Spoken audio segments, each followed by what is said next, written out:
सब कैसे हैं? उम्मीद करता हूँ सब खैरियत से होंगे। तो हमारा जो टॉपिक चल रहा था वो था डायरेक्ट इनडायरेक्ट के बारे में। पार्ट 1 में आप लोगों ने देखा होगा कि हमने 2 चेंजेस कर ली थी। तो आज जो हमारा टॉपिक है उसके अंदर हम बाकी 2 चेंजेस करेंगे, तो हमारी 4 चेंजेस जो हैं वो कंप्लीट हो जाएंगी। तो जो चेंजेस हम कर रहे थे, हमने रिपोर्टिंग वर्ब को चेंज करके देख लिया था और कॉमास को चेंज करके देख लिया था। जो आज हमने देखना है वो है प्रोनाउन रिपोर्टेड स्पीच का और टेंस रिपोर्टेड स्पीच का। ये 2 चेंजेस हमने करके देखनी है कि ये 2 चेंजेस कैसे होती हैं। लास्ट टाइम जो मैंने आपको बताया था कि रिपोर्टेड स्पीच के जो सब्जेक्ट होता है उसको हम क्या कहते हैं? प्रोनाउन। तो इस प्रोनाउन की 3 टाइप्स होती हैं, first person, second person and the third person pronoun. तो अगर हमारे पास सब्जेक्ट के अंदर फर्स्ट पर्सन आ सकता है, मतलब इसके अंदर आई या वही आ सकता है।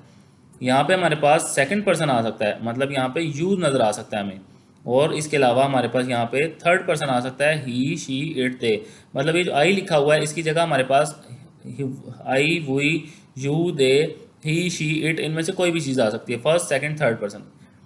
तो अब सबसे पहले देखते हैं कि फर्स्ट पर्सन अगर हमारे पास आ जाता है आई या वही, तो उसके अंदर हम इसके चेंज कैसे करेंगे। हमें इसको चेंज करने से पहले हमें ये देखना पड़ेगा कि जो कॉमर्स के अंदर वाले हैं और कॉमर्स के बाहर वाले, क्योंकि इसको चेंज करने के लिए हमें कॉमर्स के बाहर वालों की ज़रूरत पड़ेगी।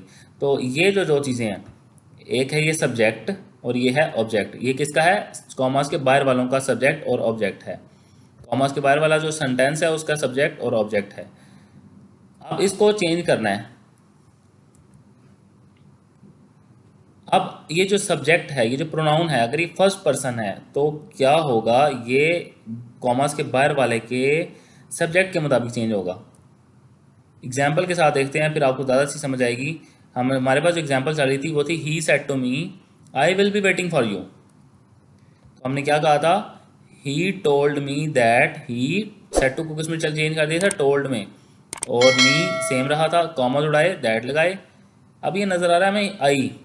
आई की जगह क्या आएगा? आई की जगह आएगा जो यहाँ पे लिखा होगा। मतलब आई, अगर अगर यहाँ पे आई या वही होगा तो जो यहाँ लिखा होगा वो उठा के हमने यहाँ लगाना है। तो इसलिए हमने यहाँ क्या लगाया? ही लगा दिया।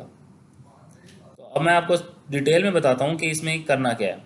ये हमारे पास प्रोनाउन है। एक्चुअली ये रिपोर्टेड स्पीच का जो सब्जेक्ट है उसको मैं प्रोनाउन कह रहा हूँ, ठीक है। अब प्रोनाउन मैंने इसलिए लिख दिया क्योंकि यहाँ पे प्रोनाउन में क्या आ सकता है? I, we, you, they, he, she, it, ये सारे के सारे क्या है? प्रोनाउन है। यहाँ पे आ सकते हैं फर्स्ट सेकंड थर्ड प्रोनाउन। अगर हमारे पास फर्स्ट पर्सन आएगा, फर्स्ट पर्सन में क्या था? आई और वी।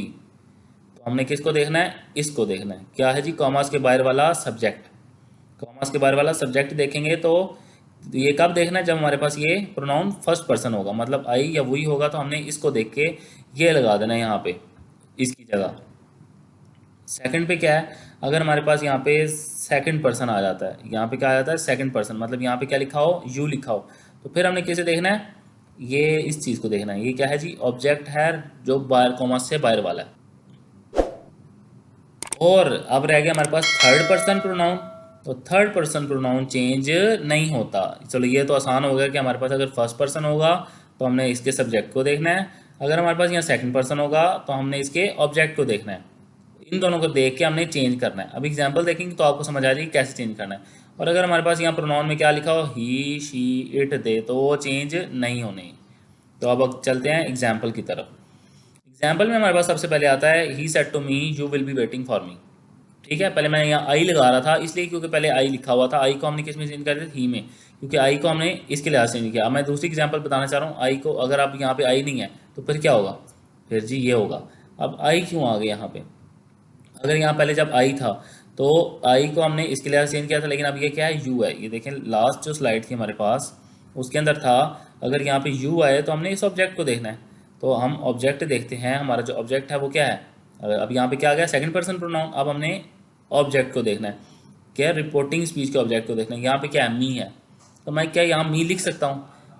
मैं यहाँ पे मी नहीं लिख सकता। उसकी रीज़न ये है क्योंकि यहाँ पे ये सब्जेक्ट के तौर पे काम कर रहा है, तो इसलिए इसकी यहाँ पे सब्जेक्टिव फॉर्म आएगी। मी की सब्जेक्टिव फॉर्म क्या होती है? आई होती है। तो हमारा जो आधा डायरेक्ट था वो इनडायरेक्ट बदल गया। ही टोल्ड मी दैट। इसको हमने यू को किस में चेंज कर लिया? आई में चेंज कर लिया। नेक्स्ट जो हमारे पास आता है वो एग्जाम्पल में हम देखते हैं। अब मैंने एग्जाम्पल ले लिया ही के हिसाब से। ही है, थर्ड पर्सन प्रोनाउन है, ये तो चेंज ही नहीं होना, तो ये तो ज़्यादा आसान है। तो ये चेंज होना ही नहीं, तो ही में ही रहेगा। ठीक हो गया। अगर यहाँ आई है तो इसके हिसाब से, सब्जेक्ट के हिसाब से, अगर यू है इसके हिसाब से, अगर ही शी इट दे है तो चेंज ही नहीं होना। जो लास्ट हमारे पास ऑप्शन आता है, जो लास्ट हमारे पास चेंज करने के लिए चीज़ आती है वो है tense, tense of reported speech. अब टेंस भी चेंज करना, रिपोर्टेड स्पीच कौन सी थी, ये थी reported speech. Reported speech change कब करनी है, अब रिपोर्टेड स्पीच भी कंडीशन है कि कब चेंज करनी है, जब हमारे पास यहाँ पे सेड टू होगा।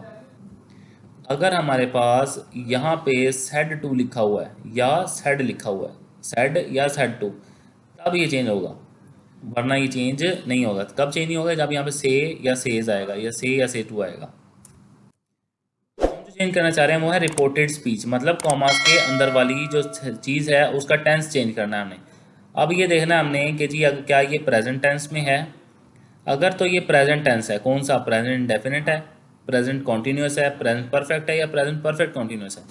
तो प्रेजेंट टेंस किस में चला जाएगा, पास्ट टेंस में चला जाएगा। जो अगर यहाँ पे प्रेजेंट टेंस होगा तो वो पास्ट में चला जाएगा, मतलब present indefinite past indefinite, present continuous past continuous, present perfect past perfect, present perfect continuous past perfect continuous. मतलब पास्ट टेंस टोटली किस में चेंज हो जाएगा, प्रेजेंट किस में चेंज हो जाएगा, पास्ट में चेंज हो जाएगा। लेकिन अगर यहाँ पे पास्ट में आता है, यहाँ पे क्या आता है, पास्ट में आता है, तो वो किस में चलेगा, पास्ट में जाएगा। लेकिन कैसे, अगर पास्ट इंडेफिनेट है तो वो पास्ट परफेक्ट बनेगा, पास्ट कॉन्टीन्यूस है तो पास्ट परफेक्ट कॉन्टीन्यूस बनेगा। ये बस आपको चीज़ें याद रखने के लिए ज़रूरी है कि ये होंगी तो ये ऐसे होगा।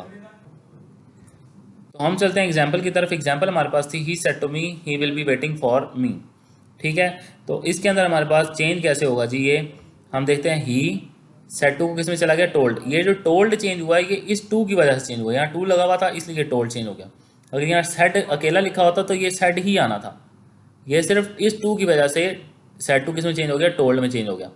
मी एज इट इज आ गया, कॉमास उड़ा दिए, दैट लगा दिया। ही विल बी वेटिंग फॉर मी, अब ही जो है वो है थर्ड पर्सन प्रोनाउन, अब थर्ड पर्सन प्रोनाउन तो चेंज होता नहीं, इसलिए ही को ही में ही रख दिया। और बाकी टेंस जो चेंज होना था वो चेंज भी नहीं होगा। क्यों नहीं चेंज होगा, क्योंकि हमने देखा है कि प्रेजेंट पास्ट में जाएगा और पास्ट पास्ट में जाएगा। लेकिन ये तो फ्यूचर है, तो फ्यूचर एज इट इज़ ही रहेगा, future tense as it is रहेगा। सिर्फ प्रेजेंट पास्ट में जाता है और पास्ट पास्ट में जाता है। तो बस यही था हमारे पास, जो हमारे पास बाकी दो चेंज थी वो ये थी। बाकी थर्ड पार्ट में आप एग्जांपल्स के साथ ज़्यादा अच्छे से समझ सकते हैं, तो एग्जांपल्स और ज़्यादा अच्छे से समझने के लिए आप थर्ड पार्ट को देखें। उम्मीद करता हूँ ये वाली वीडियो आपको पसंद आई होगी, और please like share and subscribe my channel.